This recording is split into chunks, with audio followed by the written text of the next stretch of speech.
KLBP came about basically because of a state law that put the Long Beach public media, television and media, out of business. That was the original nonprofit that was founded in order to, in a sense, produce projects on television for PadNet television.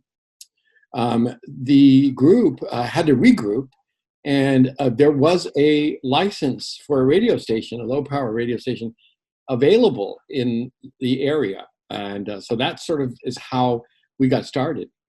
But it basically simply camped on the back of Long Beach Public Media, their desire to educate and train people in the art of broadcasting and bidcasting.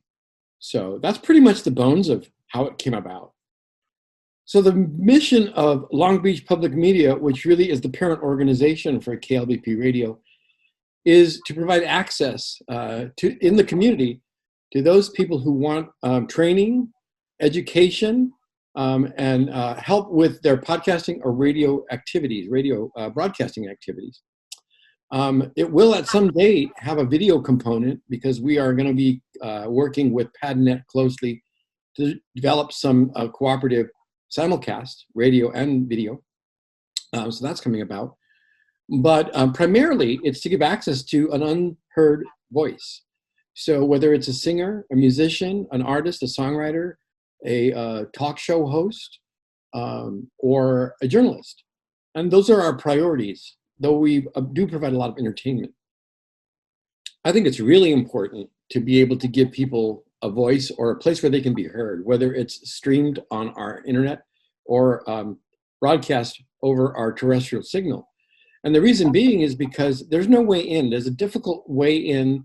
There are so many places that you can provide content for people, but it's about getting noticed. And we feel that since we have a terrestrial signal in the San Pedro, Wilmington, Long Beach area, that we should indeed program content that comes from that local area as a priority. That doesn't mean we won't run a show that is a network show, but it most likely would be on a public radio network, not a commercial network. And it all depends on the availability of time.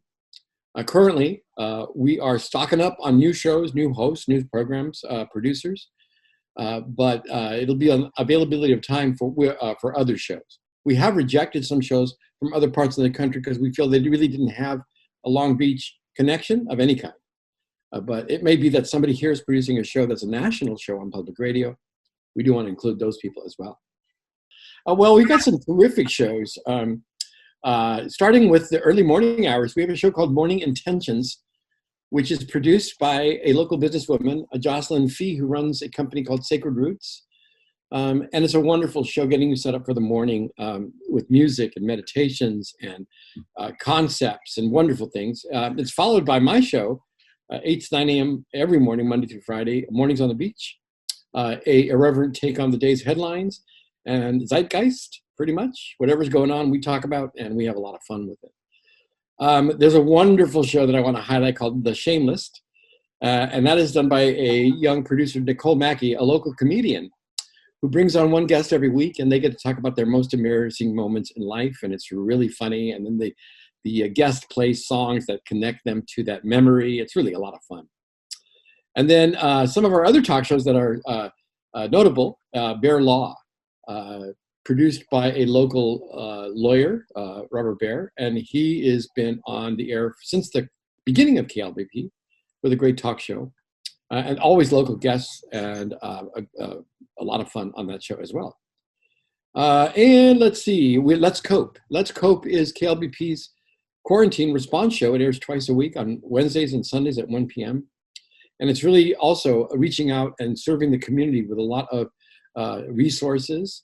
We're showcasing community musicians and songwriters and singers on the show, as well as local business persons discussing how they're handling it, how they're getting along. So it's really a great lineup, and there's so many more shows, blues shows, we have R&B shows, we have great other great talk shows that go more in depth. We have a 2-hour show called Indie Creators in the Joy Zone, and that's Suzanne and Thomas, and they go in depth with their interview, usually with a couple of guests per show. They're also a YouTube broadcast that's a simulcast or taped for simulcast.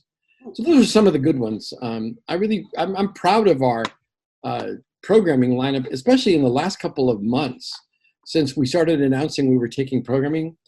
We've had like a 300% increase in submissions, and approved last meeting about 7 new radio programs that start up in the next week. It's very easy to submit to KLBP if you have an idea or a show you want us to hear. And that is through the submission button at the bottom of the website, klbp.org. And you can put us an idea. You can type in your idea if that's all you have, and we'll get back to you. And then if we like it, we'll put you into a producers group where you can develop the show. Or if you already have a show, then indeed send us the sample, and it could be a shorter process for you. Also know that training has already begun with our new producers. So those residents who decided they want to join and have gotten approved their idea, we're starting to train already. This Saturday, we have our producers group meeting. Every other Saturday, we have them virtually now. And this Saturday's topic is showing people how to add compression to their radio files to make them sound better.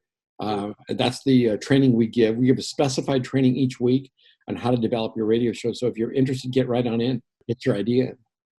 Long Beach Public Media, the board of directors there, really was the working board for KLBP. As I mentioned before, when the television project went away because of state laws that reconfigured how public resources were available, we lost out to PadNet.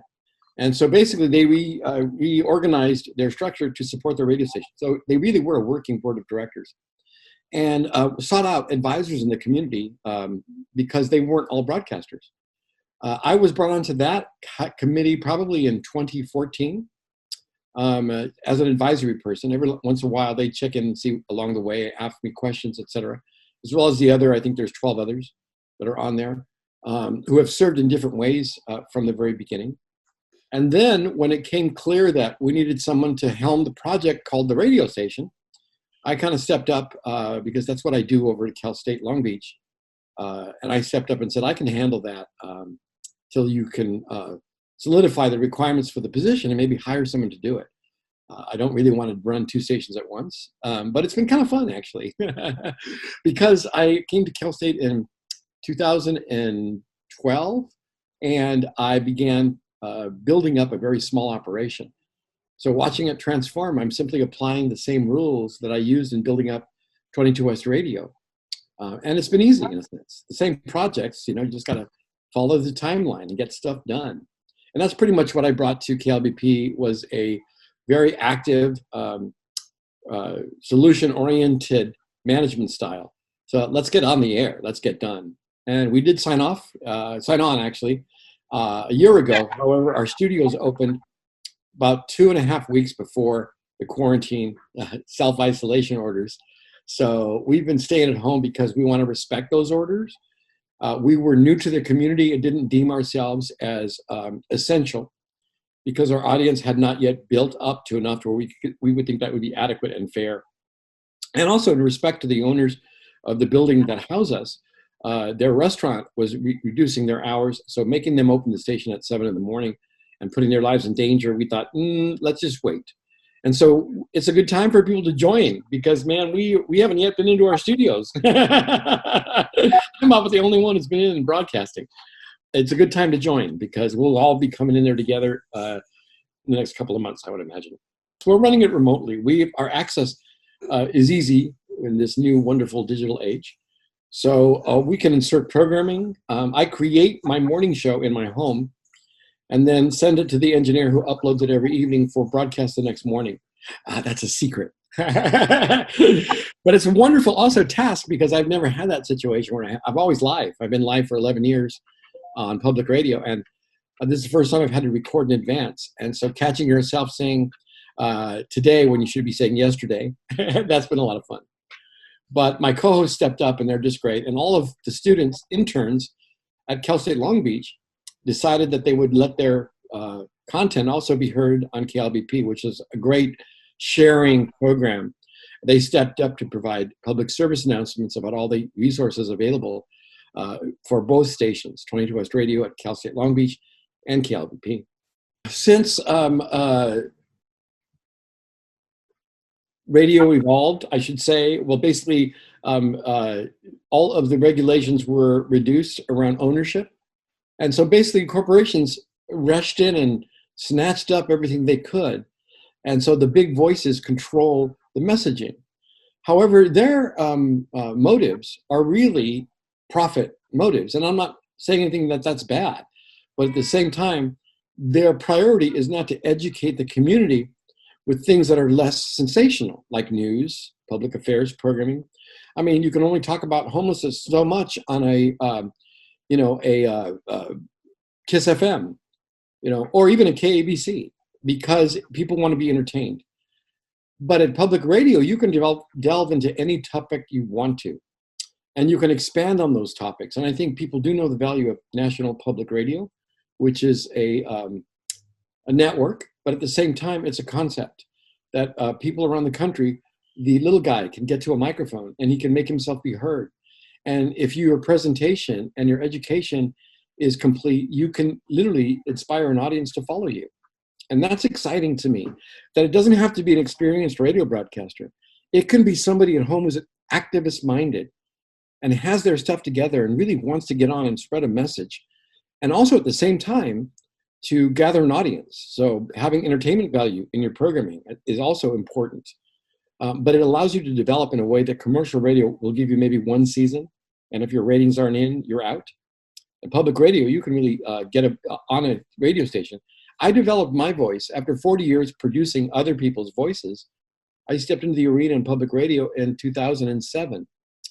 And I have been just expanding my own abilities and talents and also creative resources. It's been good for me, and also keeping up with the message that I want to get out there. I really got loud when it came 2016, and there was an administration I did not agree with.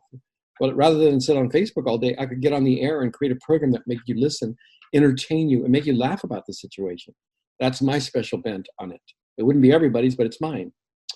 So I got to say, I credit public radio as a space where you can get a megaphone out there. Now, anybody can open up an internet radio station from your home, but it's about the community aspect, getting together with these bunch of knuckleheads that I love, all these radio people that we are definitely cut from the same piece of cloth, and we found each other, and we're all within the same 6-7 miles of each other here in Long Beach, and I love that aspect of it. I always have.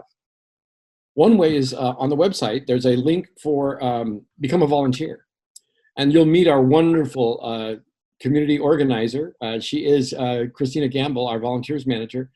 And she herself stepped into the arena and said, what can I do? I'm great at organizing people. And it was her passion for being around and wanting to be part of this organization that had us appoint her. So she stepped up as a volunteer and ended up with a role at the radio station. Anybody can do that. Just go ahead and get in touch with us through our website, and someone will get back to you and tell you what the next step will be. Now, a lot of people they say, you know what, I don't really have a talent for doing much, but I'm around if you need me. And we need a lot of those kind of folks, especially as we ramp back up into having events out in Long Beach again. I miss our Fourth Fridays. I miss our Bixby Knolls farmers markets. I miss everything we used to do. And so I can't wait to get out there again. And we were just getting to the point where there was a lot of people out there helping us, and they were just fantastic, just a great group. So if you want to do that, you can. Or if you're in radio and retired, or radio has retired you, go ahead and get in touch with us. We'd want to put you back on the air, especially in a training role, helping others learn. Donations are especially important because that's how we survive. All of public radio survives on contributions. And there's a very easy way to do that. It's very secure. If you're concerned about your credit card, we paid attention as well. So right on our website, there's a donate button, and it will take you to the process. You can become a sustaining member also if you'd like to. Give us a donation monthly. A smaller one maybe over time that's easier for you to manage. Great. We'd love it. And everything, every single dime goes to running this radio station. There are costs involved just streaming that are annual. There are costs that are monthly. And also there's costs that we'd want to be able to develop, more training space, providing more equipment, the latest equipment. We've been so benefited by the people who've gotten involved and donated equipment. But with every day that passes, that equipment, which is already old, is aging. So just trying to keep up with everything. And to that end, it is our goal to be all digital in a year. Right now we're analog and we love it, but I'd love to be all digital. It's easier to manage, and it's also a lot more responsive when you're away from the station and need to remote in. So I love that. I'll tell you right now, if you really pay attention to the local current events and what's happening in politics, it's so important for people to have another voice other than, and I gotta say, it's on both sides of the political aisle. There are media companies whose job is to make sure you listen and they entertain you. And the way they entertain you is by making something sound incredibly sensational. And that means that sometimes it's always the best information. It's provided with a slant on both sides of the aisle. MSNBC and Fox News both do it. That's their job. Their job is to make profits for the people that listen. When your job is to make sure that the community understands what's going on around them and how important it is to them, there's nothing like public radio. It's just really a direct message from the community, inside the community, to the community that's listening. And when you do that, and you don't have to be beholden to the program director or the corporation that owns you, you can say the truth. And I think that's the big reason right there. We need the truth. And I don't care if you are on the left or the right. If you want to say what's true for you without sensationalism and without hyperbole, then come on the radio station. I'd love to hear from both sides. Right now, I'm hearing from a lot of people on the progressive left end, but that's not the only spectrum that public radio is set up to serve. It's set up to serve all members of the community in all areas of the community as well. Yes, it was the history of KLBP, the story of KLBP. I'm very proud of it. It was something that came about during the process of the grand opening. And it was one of those things everybody thought was a great idea until somebody said, who's going to do it? I went, and at that point, you got to understand, we were scattered. Our resources, our studios weren't built yet. Our resources were scattered all over the place. And our people were scattered all over the place and busy in their 9-to-5s, et cetera, et cetera. So I got busy and recorded all the interviews. It took about 2.5 weeks, 3 weeks. And then I assembled the music because we used the music that we used in the initial hours that we first broadcast, sort of sentimental for us. And then it was Thursday night. The program was to air Friday night.